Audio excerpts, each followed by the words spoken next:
चुनाव नजदीक आते ही राजनीतिक सरगर्मियां तेज हो गई हैं। चुनाव आयोग कभी भी तारीखों का ऐलान कर सकता है। ऐसे में दिग्गज नेताओं का लगातार आना जाना जारी है। इसी क्रम में बीजेपी के रणनीतिकार और केंद्रीय गृह मंत्री अमित शाह एक बार फिर बिहार दौरे पर आ रहे हैं। अमित शाह 27 सितंबर को अररिया, सारण और वैशाली में पार्टी नेताओं और कार्यकर्ताओं से मुलाकात करेंगे। अमित शाह अपने कार्यकर्ताओं के साथ बैठक करेंगे और इन बैठकों के जरिए चुनावी तैयारियां और रणनीतियों को और धार देने की कोशिश की जाएगी। तो वहीं बीजेपी ने बिहार को 5 जोन में बांटकर चुनावी रणनीति बनाई है। अमित शाह ने 18 सितंबर को डेहरी, ऑनसोन और बेगूसराय में बैठक कर 20 जिलों के नेताओं से चर्चा की थी। ये उनका 10 दिनों में दूसरा बिहार दौरा होगा। और इसी खबर पर हमारे संवाददाता सचिन कुमार पटना से जुड़ गए हैं ज्यादा जानकारी लेकर। सचिन, अमित शाह पहुंच रहे हैं, दूसरी बार उनका दौरा रहेगा, क्या कुछ रणनीति बन सकती है बैठक को लेकर और साथ ही साथ चुनावों को लेकर क्या कुछ चर्चा हो सकती है इस दौरे के दौरान?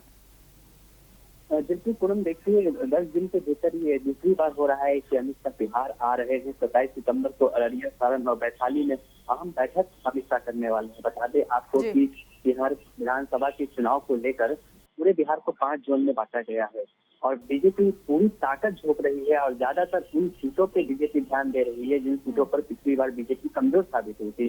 अमित शाह बिहार दौरा कर रहे हैं और न ही केवल रैली पे ध्यान दे रहे हैं बल्कि आप देखिएगा कि कार्यकर्ताओं के साथ बैठकर booth by booth Amit Shah बैठकर मीटिंग कर रहे हैं। बता दें कि आपको अमित शाह पूरी जान लगा रहे हैं इस चुनाव में।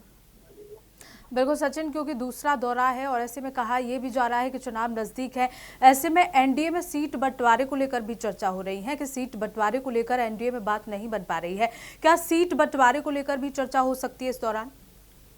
बिल्कुल, देखिए जब अमित शाह बिहार आएंगे तो इन सभी मुद्दों पर बातचीत होगी, न ही केवल चुनाव की रणनीति पर बल्कि सभी पार्टियों के बीच बैठकर किसी कितना सीट दिया जाए, एनडीए को मजबूत बनाया जाए और एक साथ मिलकर चुनाव लड़ा जाए। पिछली बार अमित शाह जब बिहार आए थे 18 को तो उन्होंने इस मुद्दे पर बात की थी और इस बार भी अमित शाह सीट बंटवारे को लेकर सभी पार्टियों के दल से बात करेंगे। बिल्कुल ठीक है सचिन, बहुत बहुत शुक्रिया तमाम जानकारी साझा करने के लिए।